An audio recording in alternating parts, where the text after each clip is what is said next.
You're listening to the Tuning Into Sci-Fi TV Last Call, where Kevin, Wendy, and Brent talk about anything and everything that couldn't quite squeeze into the regular show.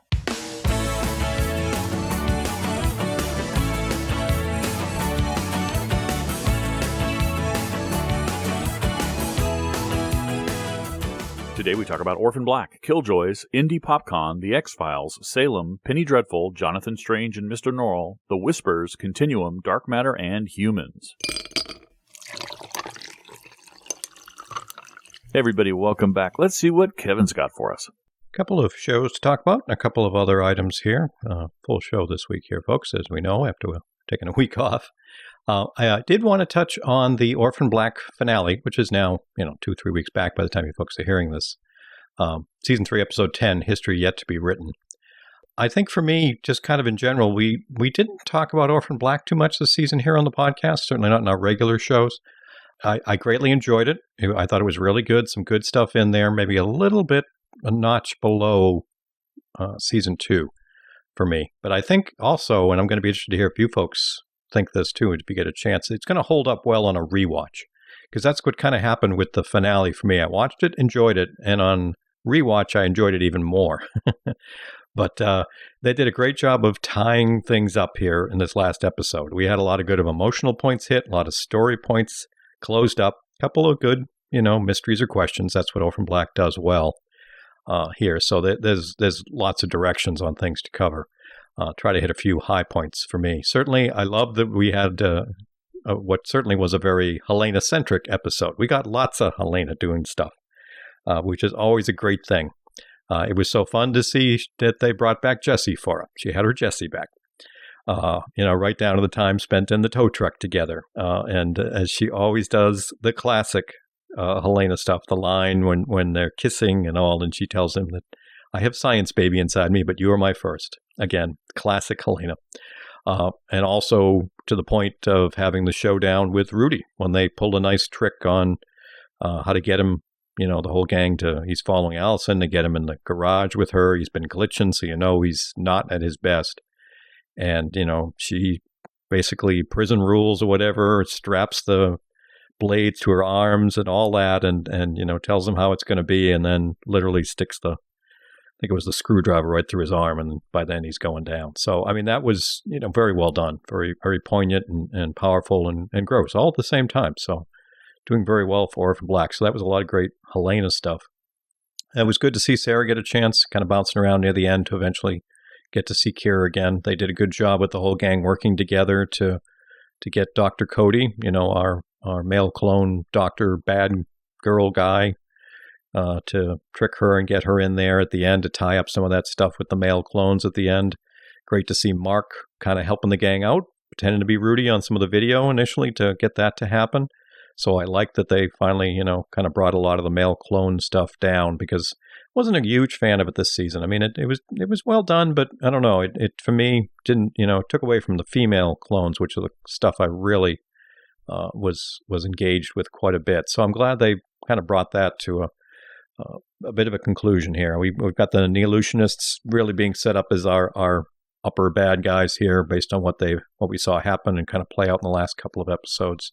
So that was good. I liked that Rachel, they pulled a little trick to get her out, and she's off in wherever that is, Finland or somewhere over there, with her new eye, and what that's going to mean and how she's going to deal with things there. The new character, Crystal, appears to at least be okay. They didn't kill her or take her eye out, so I'm wondering if we're going to see, our nail girl there back, and maybe for another character will be kind of fun to see, so that was kind of neat. Setting up Allison, winning the election. We knew we kind of had to have that. That's going to make for some great stuff next season. And as they've done the last couple seasons, having the big scene at the end, in this case the dinner rather than clone dance, I should say, was nice to see a lot of those folks getting together. I'm looking forward to the behind the scenes of how they film that and make it all work. But it was nice to kind of see them brought together. Again, the reason why I love the show very much, seeing a lot of that. And certainly cliffhanger things, nothing like the Delphine getting shot in the parking garage. Is she dead? ? and also her trying to at least go to see Shay after she basically threatened to kill her in the last couple of episodes, so that potentially Shay and Cosima could stay together. As a big fan of Ksenia Solo, love to have her back, but we also have a lot of mysteries with her. So, as I said, lots more even just dangling there, but I think it's going to hold up well in a rewatch. Yeah, there was a lot in the leading up to the season finale. I was glad that they resolved who's the Lita and the Castor clone. It was interesting that it was the same woman who turns out to be Mrs. S's mother. So now Sarah and Mrs. S are really sisters, I guess. So that was kind of cool. I was also glad, as you mentioned, Kevin, that we've cut down on the male clones. I think we've only got one now, and he's kind of the one I like, so that's good. Helena continues to be win for me amongst the clones across this season. I loved the whole thing with Jesse returning and the dinner in Bubbles, and I assume not all will be well in the marijuana crime business, though, so that'll be some interesting stuff for next season. It felt to me like Delphine might really be dead. I mean, she got shot pretty severely, so that will be interesting if she's not shot and how they explain that. I really like the ending, actually, when Sarah gets to see Kira again. And to me, it felt like a good wrap-up of the story. And maybe they were uncertain about what was going to happen, because that could have been the series ending of the story, and it would have been okay. They resolved enough stuff that happened in this season that worked for me. So I'm going to be very curious if they sort of keep Mom and Kira out of the picture next season, and how we come back to the James Frayne character and his role, or the doctor that helped Rachel. I'm very uncertain about where the story goes next, but I thought they did a pretty good job of dealing with the key things in this season. Yeah, it was a good wrap-up. A lot of good stuff. Like you said, the Delphine scene at the end. First of all, I love the moment that she had with Cosima on the street. And even if Cosima's not ready to get back with her, I mean, it was pretty clear that she was telling her she loved her. But being shot, yeah, it looked like dying or dead, but it looked more like dying at that point. But, in genre shows like this, if you don't see their cold, dead body, they're not dead. And even then, they might come back. So I don't know. I have a feeling they might pull her back if contract negotiations don't go south. Rachel's new eye, pretty cool. The little clone, the little version of Sarah and Rachel, along with Rachel's mother. So that was pretty cool. She got reunited with the two of those people. The hairdresser woke up. I was wondering when that would happen, and they discovered it's not really Rachel. Yeah, you mentioned the clone dinner party, and that was a pretty cool scene. Helena and Jesse, I love how she calls him. I think she calls him Jesse Towing, because that's on his hat and his door. She says it like it's his last name. Yeah. Shay may not be the bad guy I thought she was, but I'm thinking it's a fake out. I think she really is bad. So we got that to look forward to next season. And I don't think you technically would call Sarah Mrs. S's sister. At worst, she's Mrs. S's aunt, and at most, she's Mrs. S's mother. So, which is a very interesting twist. Your daughter is your mother. They have the same mother, so they're sisters. Well, they don't have the same mother. What do you mean? She's a clone of her mother, so she is her mother. Oh, she doesn't. She's not her mother's child. I hear you. I hear you. That's very weird. So she could be her mother's mother. Yeah, that's perfectly normal for Orphan Black, though. So I'm fine with that. And yeah, you're right. That was a great ending.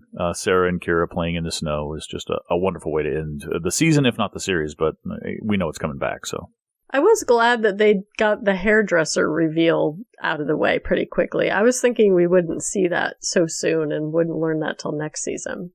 Yeah, no idea if they're going to bring her back, but it could be cool. All right, next show I wanted to touch on a little bit was recent episodes of Killjoys. Episode 2, The Sugar Point Run, and Episode 3, The Harvest. I'm very much digging the show. I'm not going to say it's a great story-based show. Brent's been saying for months that, from the early trailers and stuff, had kind of a B movie vibe, and big B movie fan here, as you folks know, and sometimes those hit a home run and sometimes they miss the mark horribly. But I'm kind of digging the fun nature of this show, probably a little more than Dark Matter. They are very different, even though, a lot of folks are trying to lump them together. But I'm enjoying this show like I do some other shows. And Lost Girl comes to mind, not to compare the stories, but the idea that, on Lost Girl and now for me on Killjoys, the story is very secondary to watching the characters interact. Huge fan of Dutch, no doubt about it. Very easy on the eyes, but also a lot of fun as the leader. And it's got a deep backstory. And we talked about the visuals in that first episode, the scene in the hallway when she took out all the guys, so we're starting to wonder about her background. I loved when she walked into the bar in the third episode and said, "I have a headache, a badge, and a gun. Behave." Had a little vibe almost of Aaron's son there a little bit. So I'm digging where they're going to go. I'm interested, and I'm just kind of kicking back and having fun with what they do. Yeah, it's a fun show, but I don't really find... I actually like the Johnny character more after the most recent episode. The Davin character, I just don't give a crap about. I gotta say, he has PTSD, so he's gonna be irrational all the time. I don't find him interesting or sympathetic. The one thing I was happy about, because to me in the show, they seem to be trying to set up a love triangle between these three characters, and I was very glad to actually read the showrunner saying, we're not. So I hope that actually is true, because it just seems really like a bad idea for a show that only has three leads to decide to put them all in a love triangle.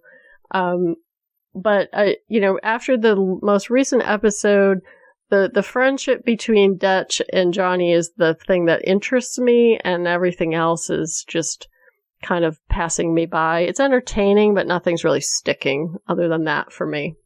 Yeah, the Dutch and Johnny thing, it is a friendship, and it's a good one, and you can see how people might be confused and think that there's some kind of a longing or a potential romantic thing between them. But I'm struck with the same way I felt about in the Marvel movies, Black Widow and Hawkeye, where people were thinking that those two had a romantic, and even Loki did in the movie, and it turns out in the latest Avengers, and I won't spoil you too much, Wendy, because I don't think you've seen it yet.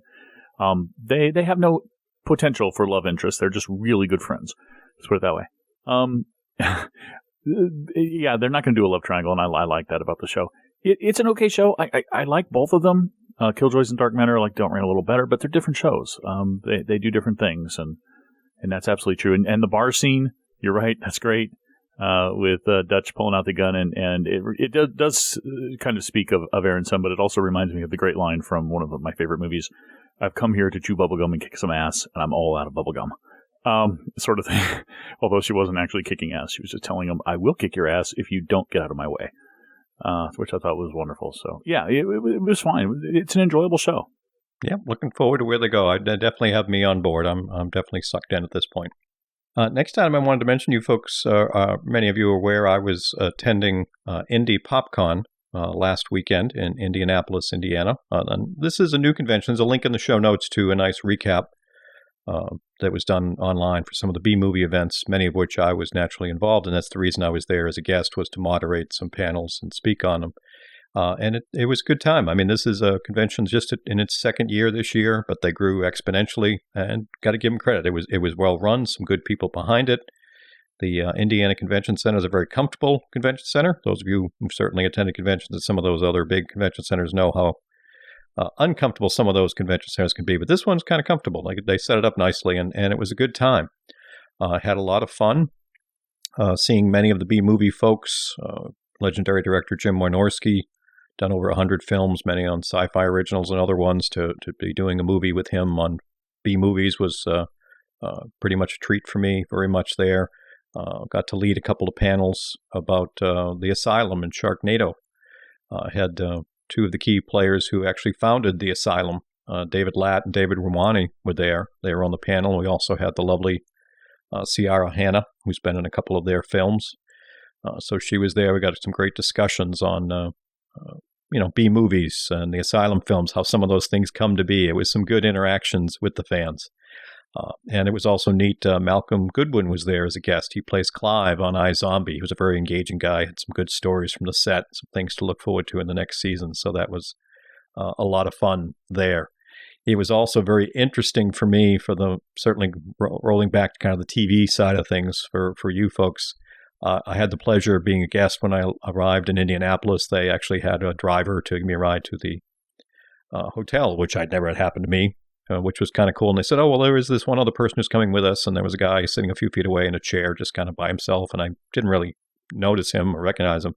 So once I had my baggage, I came back. And it turned out as he stepped up to shake my hand and say hello, it was none other than John Delancey. Many of you remember from The Next Generation as Q. And he was a very laid-back guy, very engaging guy in the ride, and a lot of other guests too. This convention had a lot of, I shouldn't say a lot, they had several folks who are very famous on YouTube, YouTubers. And also Edward James Olmos was there as a guest, and it was great to see him. He was wonderful at DragonCon a couple of years ago, but I got quite the yes, I'm getting old vibe at the vendor area because the YouTube guests had lines around the block for people to get photos and autographs. And Edward James Olmos is sitting there with one or two people in line. It was so odd for people of my age probably to notice that, but the con did a good job of bringing in different ages. So it was a lot of fun.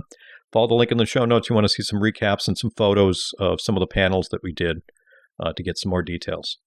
That sounds like a lot of fun to get your B-movie on, plus some basic sci-fi geekery. I would love to share a car ride with John Delancey. He's a really interesting guy. Has had a really varied career. It doesn't surprise me that Edward James Olmos maybe wasn't that familiar to people, because BSG has been off the air for quite a while now. And I'm not really sure, is it on Netflix? Are people catching it through that? Agents of S.H.I.E.L.D., if nothing else, though. That was just on, and he was on. Yeah, but he only had a minor part. Blade Runner. I mean, we know he's classic, but yeah, I mean, I can. Well, no, but you're talking about millennials who aren't even watching television, only watching YouTube. Yes. So that's why I'm saying it doesn't actually surprise me that people wouldn't know who he is. They gotta know who he is. Just because they didn't go to his line doesn't mean they don't know who he is. Well, they don't want to give him $50 for his signature. It doesn't mean that much to them. They might know who he is, but he just doesn't mean that much as some other folks. But it sounds like a great experience, Kevin. Yeah, Kevin, do I have to go update your IMDb page now with a trivia link about how you attended or you were a guest at Indie PopCon? Am I in charge of your IMDb page now? I don't think we need to put it on the IMDb page, but... yeah, I do have some photos from the panels. It was kind of cool to be hanging out with those folks. And another quick John Delancey story is he was saying on the ride how, naturally as an actor, many of us know this, how busy they are. He's like, he never watches TV anymore. Hasn't watched TV in years, but he does all his viewing on Netflix. So he asked me for some recommendations about what might be good to watch on Netflix. He had not heard about Daredevil. So literally in the car with his iPad, he added it to his queue. So if he's watching Daredevil, I can take credit as the guy who told him he should be watching that one. All right, well, stay in touch with him. You need to be helping him manage his queue. Yeah, there we go. So that was a lot of fun. Very cool. And the last item for me to mention this week, there was an article in the latest, well, not the latest by the time this comes out, recently in Entertainment Weekly for the X-Files, with it coming back with its run in early 2016. And actually, Chris Carter gave some recommendations for one of these articles on the essential episodes that were recommended, 10 episodes for longtime fans or even brand newbies to watch before you watch the new season in January. So link in the show notes has a list of those episodes. So if you're someone who's maybe a fan and you wanted to kind of refresh yourself before it comes back, and obviously you can't watch, 9 or 10 seasons or whatever, there's a few early season episodes, a few later season ones that are listed here. So it's kind of got the stamp of approval from Chris Carter if you want to use that as your bouncing off point before the show comes back. Oh, these are some really good ones. Definitely Erlenmeyer Flask. That's definitely one of my favorite episodes. There's some good ones in here. The Postmodern Prometheus, that's a classic too. Well done, Chris Carter. I haven't read this list in detail, but I presume there are no episodes listed from the time after Mulder and Scully. Yeah, he ends with season 6. Yeah, the latest one is season 6, so I think you're correct on that front. Ah. Yeah. Yeah, season 7 is where you have to pretend it ended. With some rare exceptions. The Lily Tomlin episode. Yeah, this is listed as the essentials. So, like we say, hitting the high points. Truly the high points. So that'll do it for me this week. Okay, cool. What you got, Wendy? So I want to catch up on a bunch of shows. First is Salem, because season 2 wrapped up while we were away. So I'm going to cover the last 2 episodes. Basically, Anne had taken the young master devil out of the woods when we last spoke, and she has him hiding in her house. And while she's got the kid, Cotton is told by John Alden that she's a witch, and he doesn't believe her, but sadly, he gets home and realizes girl's a witch. She's also the daughter of the Countess, which I did not see coming at all. And Anne seems to be very conflicted about what this means. And I was very surprised at how quickly she started to sort of fall in line with the Countess when she'd really been struggling for a while about being a witch and not doing ill. And by the end of the season, she's so compromised when Cotton confronts her about being a witch that she does the Mary and actually takes her familiar, Brown Jenkins, and uses it to take control of Cotton. So he's a lot like George Sibley was back in season 1, which seems like a deal breaker on a happy marriage for me, but I'll be curious to hear what Brent thinks about that. We also have the Countess really overestimating what her love for the Dark Lord means, because apparently the Dark Lord's got a bit of a Oedipus complex on Mary Sibley, and so does the Countess's son, is still obsessed with Mary Sibley. And it shouldn't have been any surprise, and this was really one of the places where I thought it was kind of weak writing or characterization, that the Countess would just trust that her son would kill Mary. She wants Mary's blood to bathe in it, but, he doesn't actually kill Mary. He takes her out in the woods, and he even shows her where John Alden is, because he left John Alden for dead. And it appears at the end of the finale that Mary has used the last bit of her blood and magic to revive John Alden from the dead. But Mary, of course, seems to be dead at the end, which was really crazy. And the Countess's son seems to be leaving his mother for dead. So the thing I liked about this episode was they brought all the characters to a certain point, but the cliffhangers maybe aren't as cliffhangy as they might initially appear. So I'm hoping that somebody's dead. I'm hoping the Countess is dead, or somebody's got to be dead. It can't be everyone almost dead. At least I hope when we come back for season 3. And I really hope they kill this kid, because I think I've reached my quota maximum on creepy kids playing evil this season. But all in all, some really good stuff, especially there's a scene where Mary confronts the Countess in the church and is going to burn the church down and kill them both with it, and Anne intervenes to stop the fire, which I thought was really cool. Yeah, that Anne intervening in the church scene was pretty awesome, and just another example of the fact that she's got some pretty powerful stuff in her. I think even more powerful than the Countess has, so it's going to be interesting. And you're right. I think the Countess is still alive. She's regenerated inside the crypt or whatever that thing is, but her son trapped her in there. So she's stuck in this coffin, which is like buried alive, essentially. So that's going to be pretty horrible for her. Mary, she sure did look dead. I don't know. But again, genre show, witches especially, you never know. She might have some way of coming back, but she did definitely look dead. The son who's, got a thing for Mary, and of course got Anne. Yeah, you're right.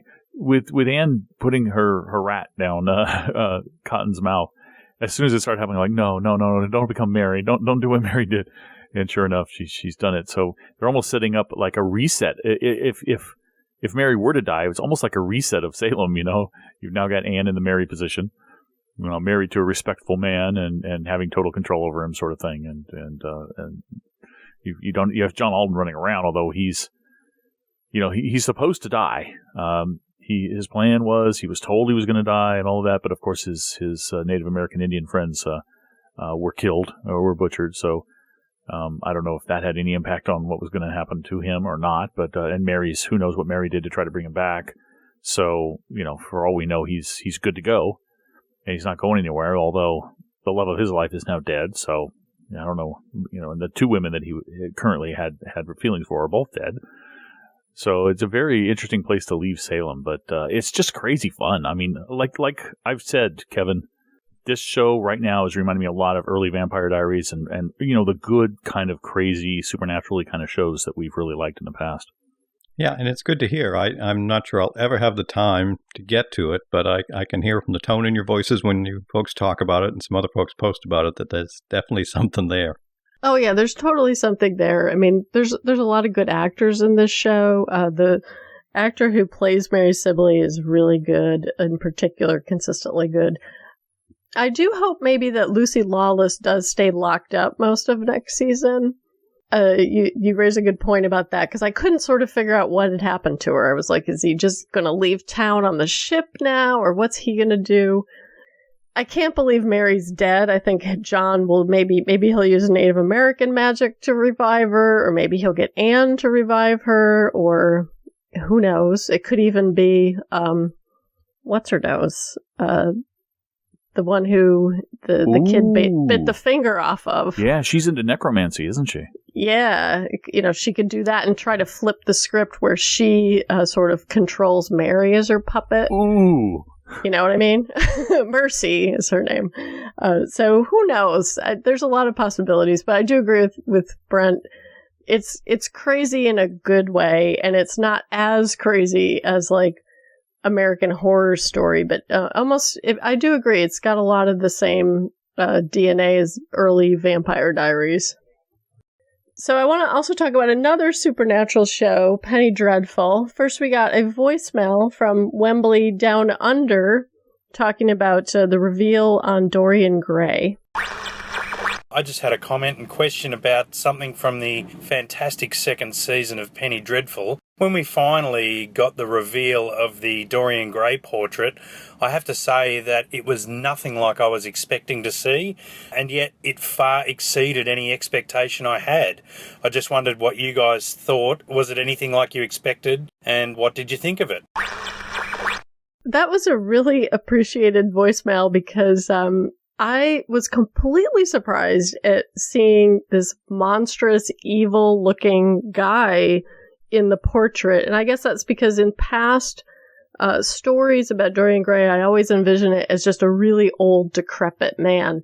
And I've said before that the Dorian Gray storyline seems to be sort of out in left field, and I'm not that interested in his character.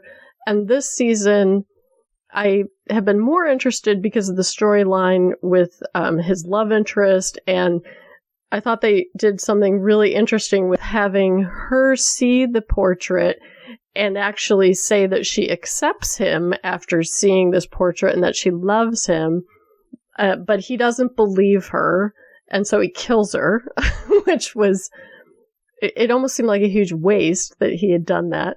But also, it made me think, well, wow, maybe this guy is the real big bad in the story that we don't even know about.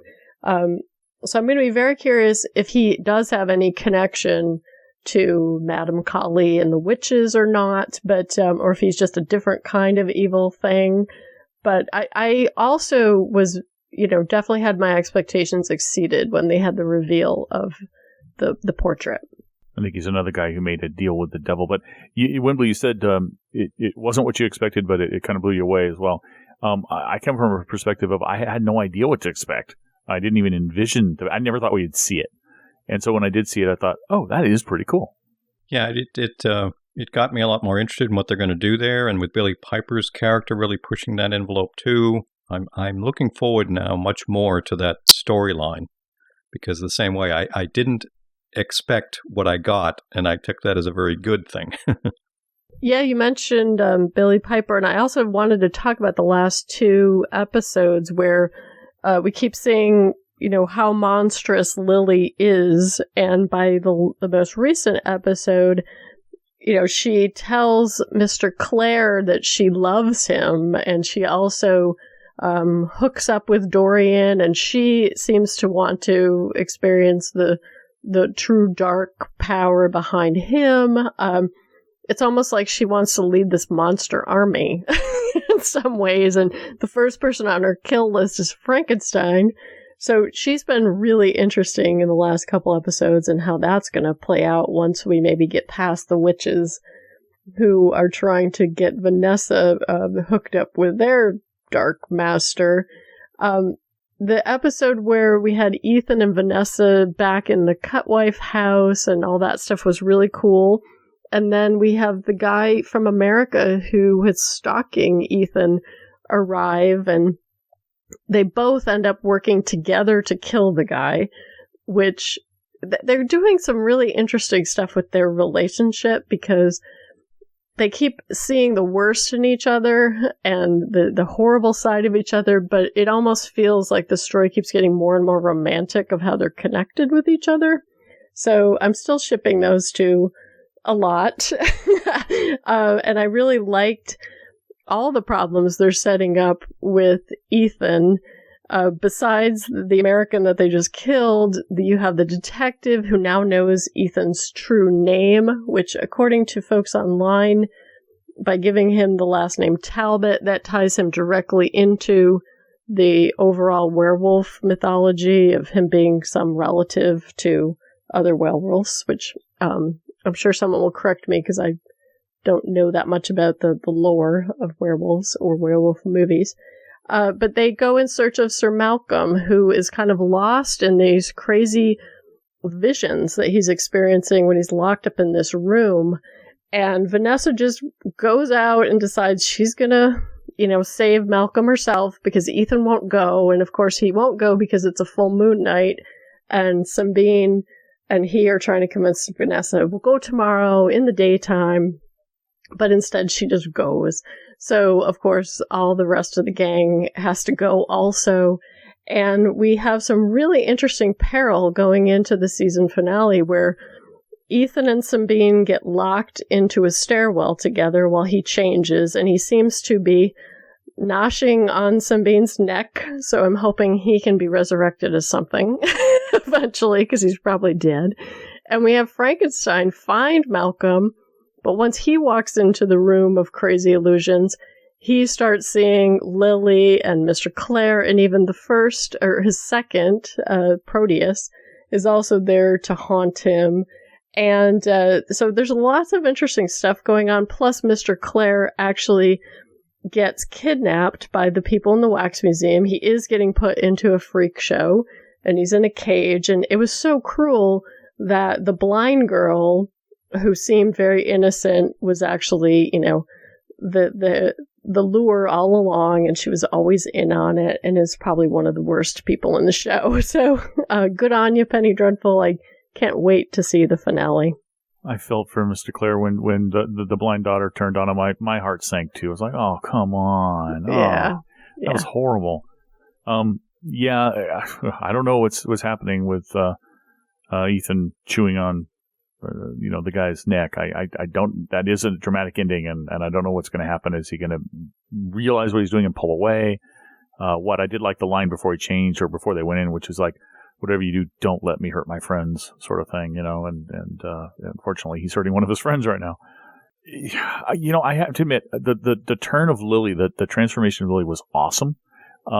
She went from completely clueless in the beginning to confused when she slept with that guy and killed him, to pretty clearly, completely understanding how dark she is, and that she wants to rule them all. And I just love that transformation.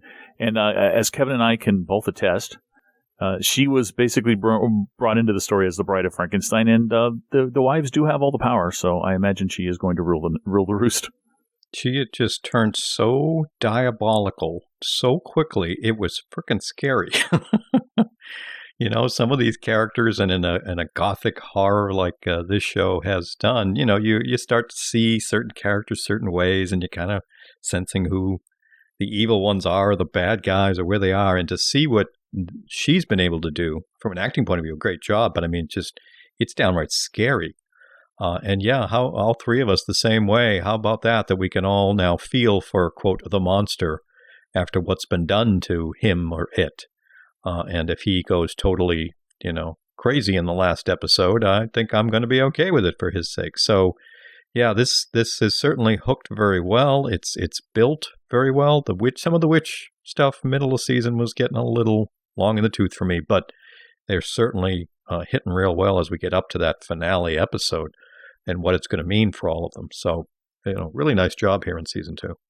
Well, some of the witch stuff was crazy, like when Hecate appears to Ethan in his bedroom and then retreats back into the mirror, and I was like, what just happened? I was like, was she really there? Was it all a vision? I thought that was really well done. And the whole rivalry between her and her mother, I'm curious how that's going to unfold, and that weird foreshadowing when she talks to Ethan about you're the most powerful person and I'll serve you, and all this weird kinky stuff that she was seeming to offer. Totally agree with Billie Piper's performance. When she's giving that speech to Mr. Clare about how, she's not going to be on her knees again. And, you could just see the plan unfolding in that speech. And it was a fantastic transformation between someone who's completely clueless and really at the mercy of all these other people to the one who is going to be, the quote, the whip hand soon. So I like that a lot. The other thing I wanted to mention was a bunch of bonus videos for Penny Dreadful that come from Showtime. One is about those ventriloquist dolls that Vanessa is surrounded by in the end of episode 9. There's also an interesting bit about the makeup effects and what they were trying to do with the werewolf look that Josh Hartnett has. And there's also a really nice, I think it's a bonus scene between Mr. Lyle, and it's about him being Jewish and how that's a big secret that he doesn't want anyone to know, and he and Frankenstein are in a carriage together. But it was a nice scene that probably had to be cut for time. Yeah, those are all cool videos. But back to the show, Kevin, you talked about not feeling bad for the creature if he goes crazy. I personally, I'm seeing a different outcome here. I'm seeing that the Wax Museum loves its horror shows. I have a feeling Lily's going to find out that he's trapped there, and she's going to come, and she's going to turn that entire family into a bloody attraction that people are going to mistake as an attraction for a while until they realize they're all dead. And I could totally see that happening. It's a good angle. Yeah. I like the way you're thinking there, Brent. The other show I wanted to quickly mention was Jonathan Strange and Mr. Norrell.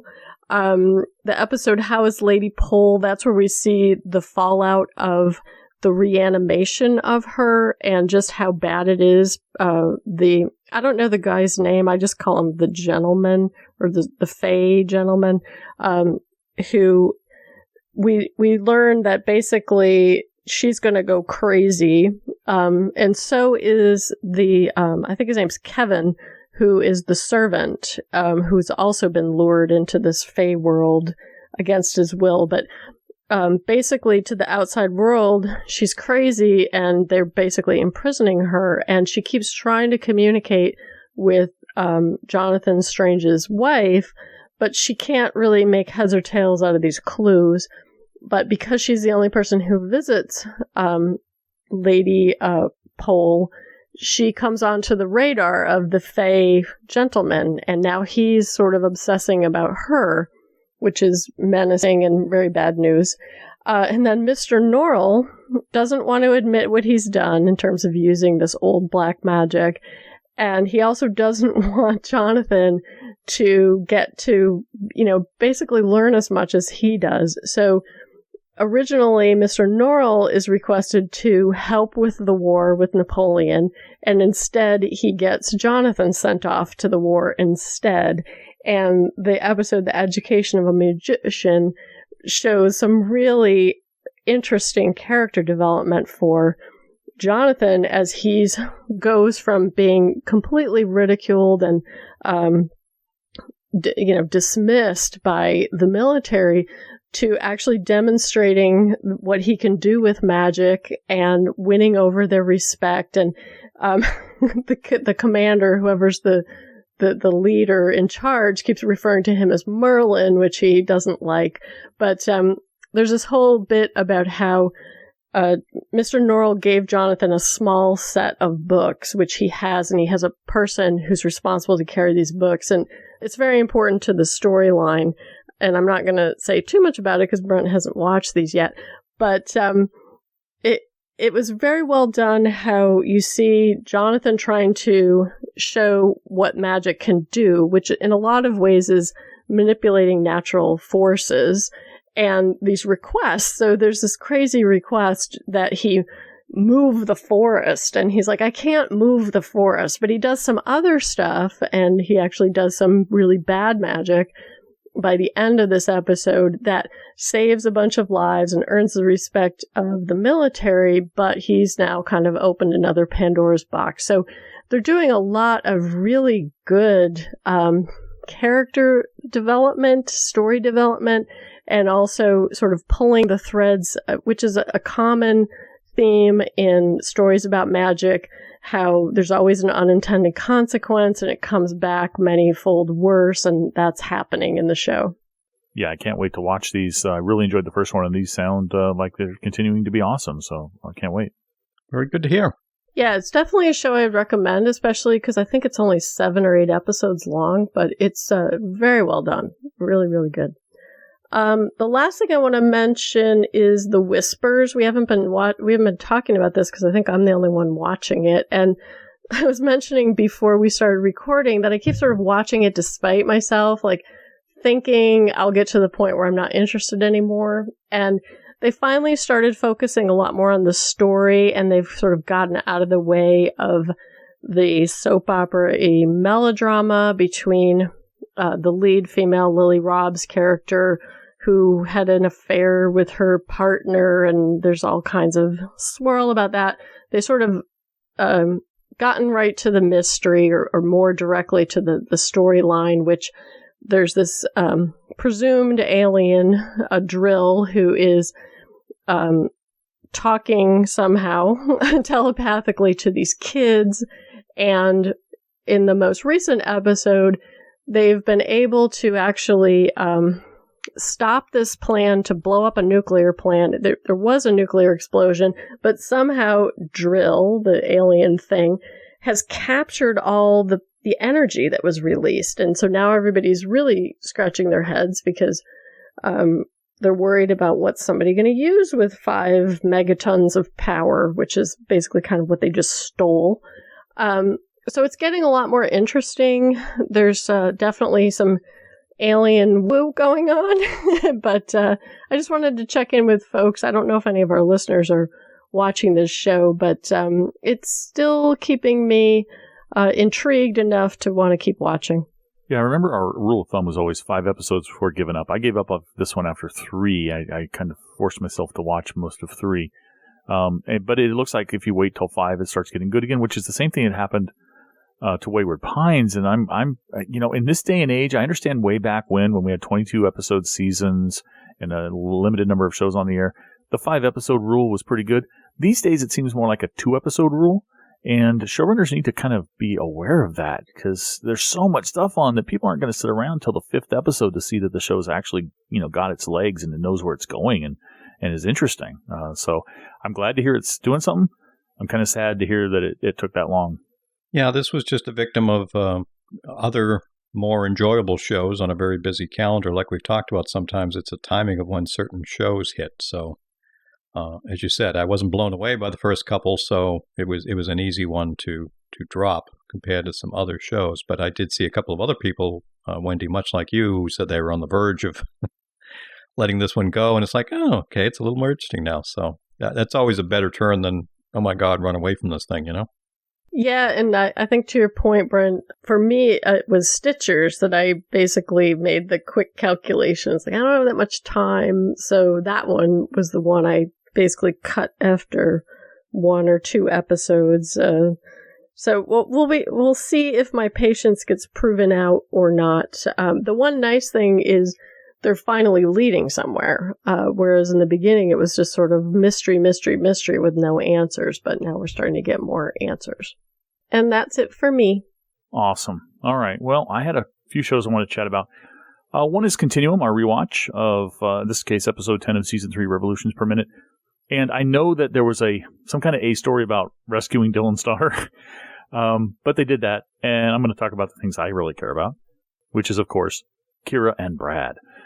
Brad, with the help of that drug, the one that becomes kind of the Alzheimer's, it is the Alzheimer's cure and becomes kind of the street drug that makes people mind numb to zombies in the future, remembers who he is.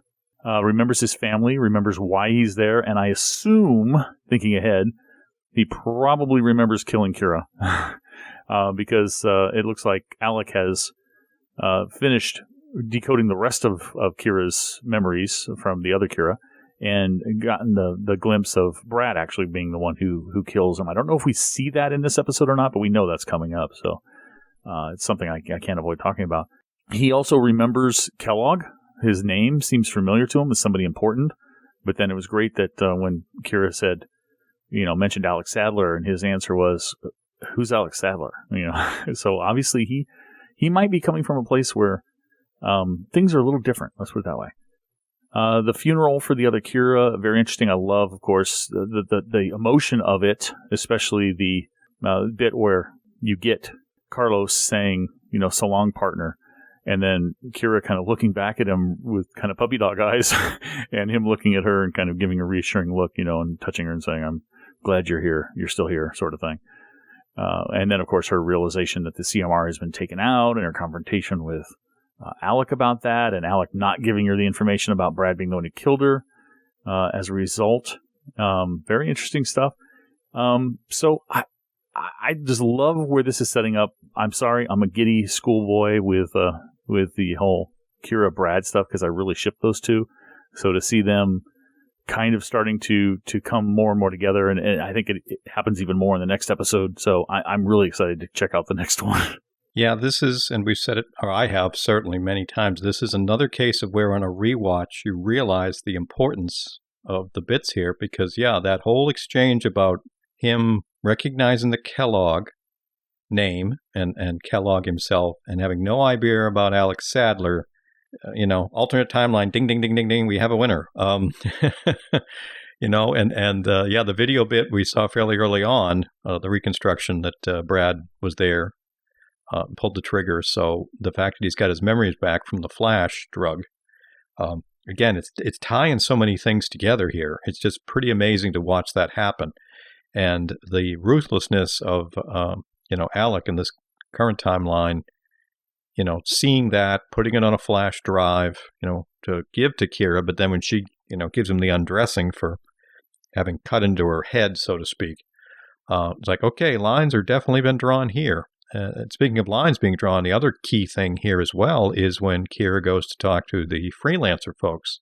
And they're talking about that they realize, there was a ripple and someone came through and she has a house guest and she's trying to get some info from them to look at the device. And they're not going to do it. Like, okay, here we go. Here's another line in the sand that we know is going to blow up pretty soon. So it's, like you said, it's the anticipation of what's going to happen in these last 3 episodes as we finish up season 3.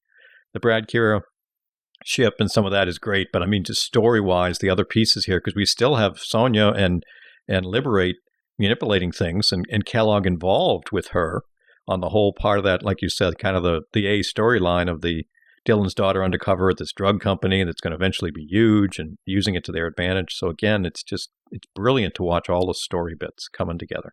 Yeah, and on the rewatch, you really see how the stuff they set up early with Liberate going to those safe deposit boxes and getting all this information that informs all their missions is a lot clearer on the rewatch. I didn't really hook those pieces together the first time through. And also you mentioned when, Brad / John Doe recognizes Kellogg, but then says, "Alex who?" At the time, it didn't occur to me that was planting a huge seed for this alternate timeline, because to us, Alec was one of these linchpin characters, so he has to be relevant in every timeline, but now he doesn't seem to be for Brad. So that was very cool. And I agree, Kevin, this was sort of the point where we've now kicked over to this very dark Alec once Kira confronts him about cutting the other Kira open to steal the tech out of her head. And it's very clear, it's Alex desperate to fix the problems with Halo and feeling the pressure of, corporate life. That's a big part of what's making him make these really bad choices. The other thing was when the freelancers are talking about knowing who her guest is, and obviously Curtis knows who the guy is.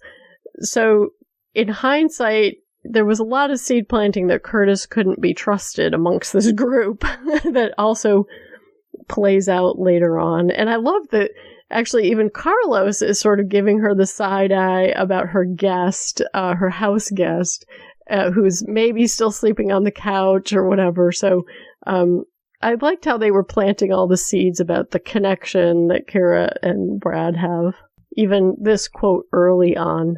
Yeah, I love his line. Is he still sleeping on the couch? And she's like, what is that supposed to mean? Yeah.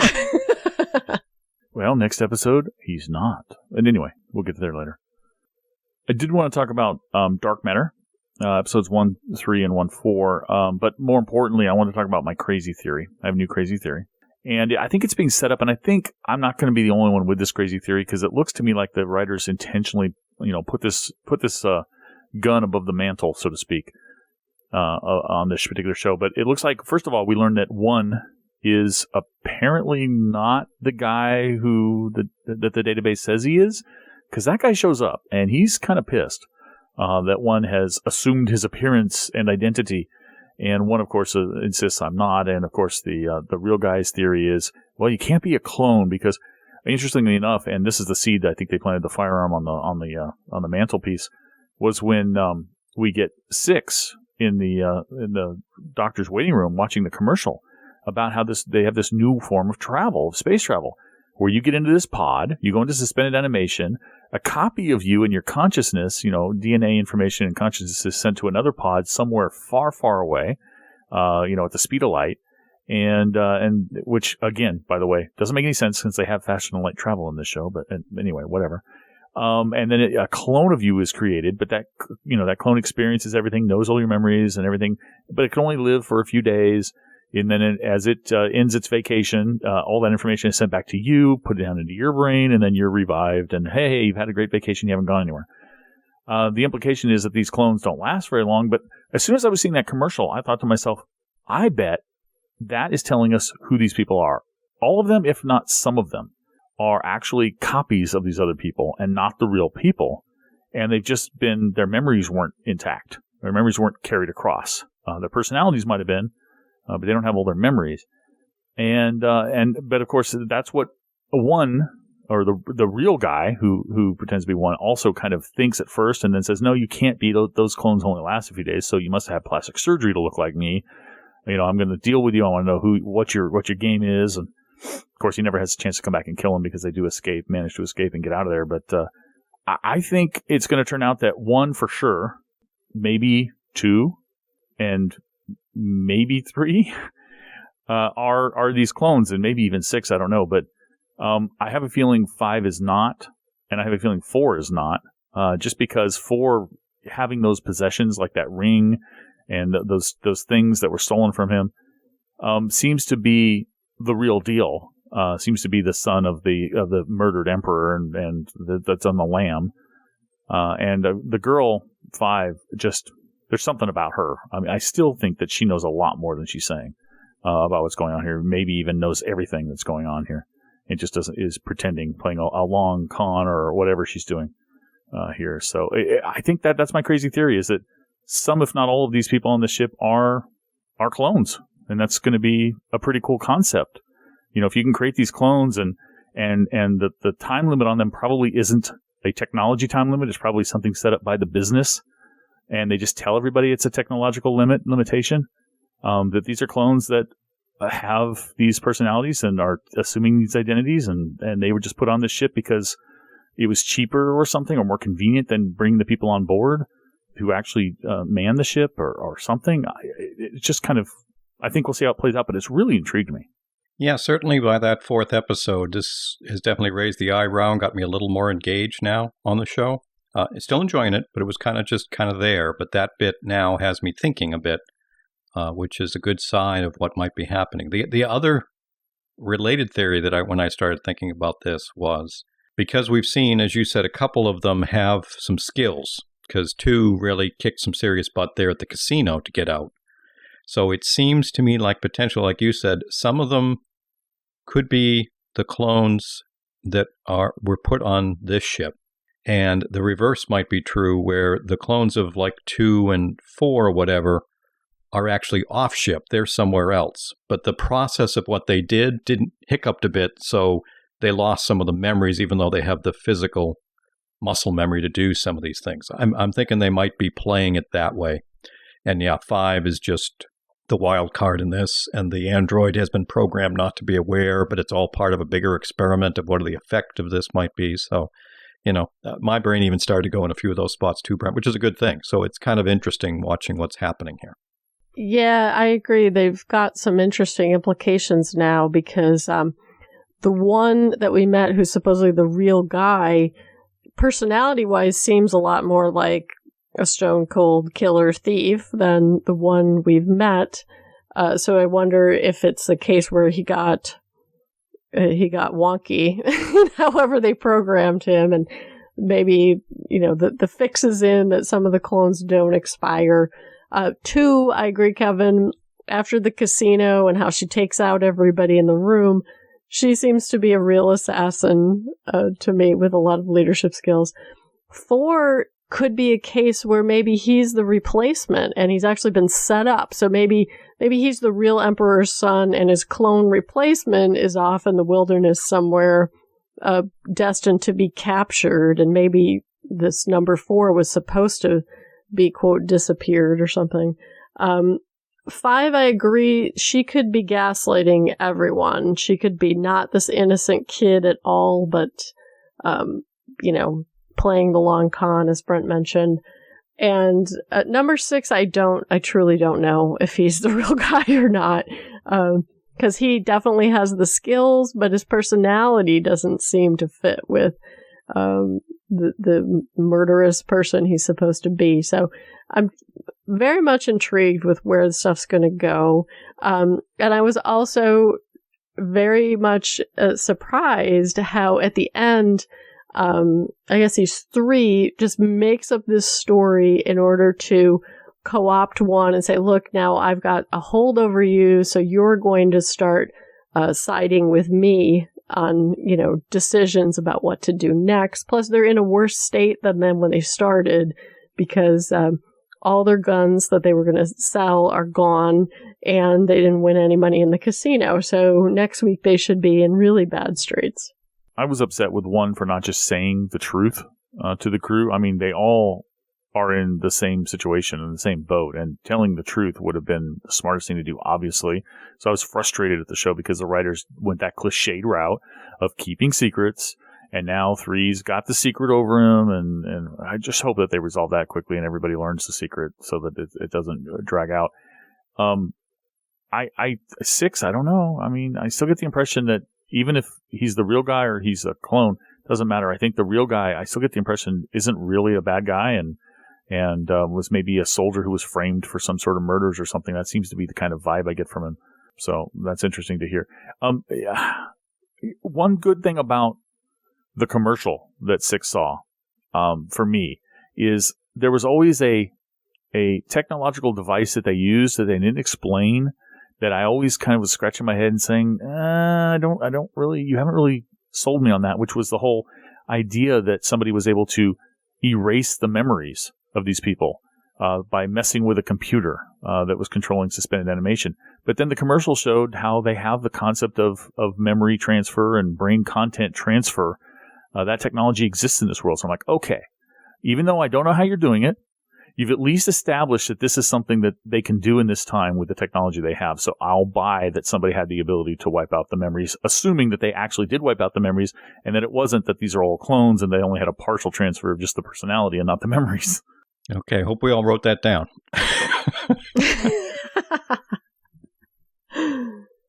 I think 3 is really 3.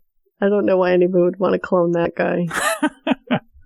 No, I'm going on the theory, honestly, that they are all clones except 5. For 5, and maybe 4. But I think they're all clones. I think 1, 2, 3, and 6 for sure are all clones, in my opinion. And probably 4, but I don't think 5 is. Yeah, 5 is definitely a one-off of some nature. Yeah, I mean, she's behind it, I think. Either she's involved or she's behind it. All right, the last thing I want to talk about was the premiere episode of Humans. It's a pretty cool little, we've seen this concept before. Androids, I mean, even the movie AI, for instance. Androids who develop emotions, they advance to the point where they're not just machines.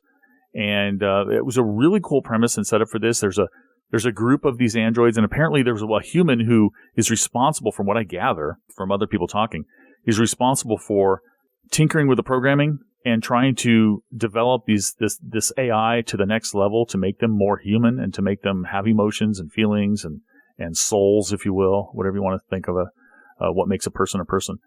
But he's responsible for that, and he manages to do it to a handful of androids, and he's on the run with them in the past in some of the flashbacks. And unfortunately, he's on the run with 4 of them, and he goes off with one of them to collect some fuel for powering a generator, while the other 3 are regenerating, and the other 3 get taken, including one that loves him and he loves, which is our lead female android who gets hooked up with the family, which consists of the mother from the actor who played on IT Crowd, and I still just love her in this role too. So I think she's doing a great job. But I thought the premise was awesome, and it was great that when we first saw the flashback and as it was building up, you didn't quite understand why he's on the run with them, except that you knew that they were more aware, but you didn't know that there was a real emotion there and that they were really people until because the only interaction he has that we see after they're kidnapped, after they're taken, is with the older model who has a problem. He is more aware. He is more of a person, but he's kind of a slow person. He's unable to hide, as the creator said, hide who he is from people, and he constantly has to remind him to not express himself in public. Whereas the other 3 are very able to hide themselves, and he runs into the one male looks like he's captured as he tries to flee. And I don't know that he's going to survive, although we'll see what happens there. But he runs into the one who was taken into basically prostitution, and she's just an android for sex, and she's able to pretend to be that very effectively. But as soon as she's behind closed doors with her creator, she just becomes a human, becomes a person, and it's just like, okay, let's go, let's get out of here. What are you doing? And he explains that he has to leave her there, and she's not too happy. But she understands, and she's, I love the scene where she, as soon as that happens, she's bending down to play with the zipper, and he's like, what are you doing? She's like, well, I got to make it look like, we did something in here. So, she's very smart in that regard. But then it goes to our lead female who's taken into this house, to be their servant. And it's pretty clear from a lot of the things she's doing a good job of trying to hide it, but she's also letting things slip, like watching the daughter sleep, which is kind of creepy. But it's also because she just has a fascination with people, and she is I'm going to say she's a human because that's the whole point of the title of the show. She's very human, even though she's an android. And watching the moon, and the mother of the house, finds her doing that, and is starting to suspect something might be a little up with this android. But I'm really hooked into this show. I was really excited by this premiere, and I want to see. I'm already really attached to a number of these characters. Which is good. I mean, really good, and very rare when a show can do that in one episode. Get me totally interested in some of the characters, and more than one in this case. So I'm looking forward to it. Yeah, the creep factor was up to about a 10 once it started playing out, because they are doing such a good job at blurring that line and learning, in this society, in this timeline, in this age, where that line is, what they're able to do, and how you can distinguish them. And as we're finding out, the person hunting them, the creator gave some of them, true human emotions and so forth. So, it's very interesting. I wasn't sure this would be a show I'd enjoy, but I must say that first episode did a very good job at getting me interested in learning more and seeing what's going to happen, as you said, with some of these characters. where the lines are going to be drawn, which surprise we're going to get as they move forward. So, well done for a first episode. Oh, yeah, I thought it was a great pilot. I agree, Brent. I'm already very invested in a bunch of the characters. You mentioned the actor from the IT Crowd who plays Laura. She's introduced not very sympathetically, right? She's the wife who would rather be on the road doing her job, and her husband is overwhelmed, and that's the reason he goes and gets Anita the synth initially. But as we see, it keeps on pointing out, from Laura's point of view, taking away her job as the mother. And that theme comes up a lot about, these synths are taking away jobs. That it seems like the teenage daughter in particular is going to have a problem with that, because she talks about how there's no point to go to medical school because they can just program one of these robots in minutes to be a doctor, and she doesn't seem to have a future. I also really liked how we're not seeing the first generation of these things. There's been multiple generations. I really liked the storyline with William Hurt and his robot Hody, who contains the memories of his wife. And so even though Hody is seemingly falling apart, and it appears that while the synth is supposed to be taking care of William Hurt is actually taking care of the robot because he's trying to hold on to these remnants of his wife in some ways. We've now come to the point where this world has these robots around, and there's some people who view them, as domestic things. They view them like vacuum cleaners or sex objects, but they don't view the problems of this consciousness that we're starting to see. And you have this family who had sort of rejected the idea of having these things, but the husband has sort of hit his limit, and he's like, look, I want some help around the house. But then even he is starting to think, oh, I can turn it into the sex mode version of the synth, after he's sort of eyeing Anita one night at dinner. But I think they're doing a really interesting job with sort of the questions of, is this showing human emotion or is it showing glitches? Like when Anita doesn't stop laughing at the table, and it's really creepy how they have to tell her, like, that's enough, stop laughing. But then when Laura finds Anita outside the house and looking at the moon, and she makes this comment about the moon is so beautiful, or she chooses to burn Laura with the hot pot instead of the kid, and she says that's why she burned Laura versus finding a way to burn nobody, maybe in that scenario. So I liked what they're setting up as these problems. I'm not entirely sure I'm all that interested yet in the escaped synth storyline. It was nice to see the actor who played Merlin playing the guy who's sort of the ringleader. But that part, I was sort of like, yeah, okay, there's always an evil corporation behind it, and underestimating the notion that these things have sentience or have emotions and what that means. But I have very good hopes for how this story is going to unfold from that initial setup. Yeah, and you can understand a lot more about that interview with the actor who played Anita and her, the actor, the human, pretending to be an android, an emotionless android. But actually, she's pretending to be an emotionless android, pretending to be an android with human personality and feelings, pretending to be an emotionless android, Yeah. which is really cool. Yeah. And that laugh at the table you talked about, that can be read so many ways. That can be read as a glitch. That could be read as her trying her best to pretend that she is a stupid, dumb machine. Or, and this is the way I prefer to take it, total sarcasm. She was told it was a joke, even though she didn't think it was funny. So she laughed and just kept laughing until they told her to stop because she was being sarcastic. Yeah, that is the beauty about her character, because it's like, are you playing it straight? Are you subverting your situation? Are you trying to con the humans in the room? Lots of layers. Yeah, it's going to slip though. She can hide it, but she's letting little bits out, and people are noticing. So at some point, it's going to. I think the fecal matter is going to hit the spinning device. Yes, absolutely. Mm-hmm. All right. Well, that's all I had as well. So thank you guys for continuing to tune in and staying around for the last call. I want to thank Kevin and Winnie for being here, and all of you for listening. So catch you next time. Take care, gang. Thanks, everyone. We offer several ways for you to get in touch with us. If you come to our website at tuningintoscifitv.com, you can leave a comment on any of our blog posts. There's also a link there over to our discussion forums. You can send us email at feedback@tuningintoscifitv.com. You can leave us voicemail by dialing 206-202-4182, or also on Skype at Tuning Into Sci-Fi TV.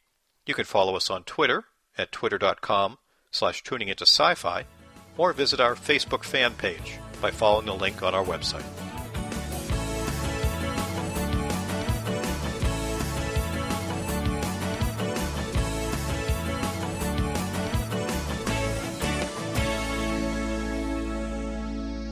Tuning Into Sci-Fi TV was hosted by Kevin Batchelder, Wendy Hembrock, and Brent Barrett. The theme music for Tuning Into Sci-Fi TV is by Beatnik Turtle. Used with permission. Listen to Tuning Into Sci-Fi TV on Stitcher Radio on Demand. Download the free app today at Stitcher.com. You've been listening to the Tuning Into Sci-Fi TV Last Call for episode 343, recorded July 5th, 2015.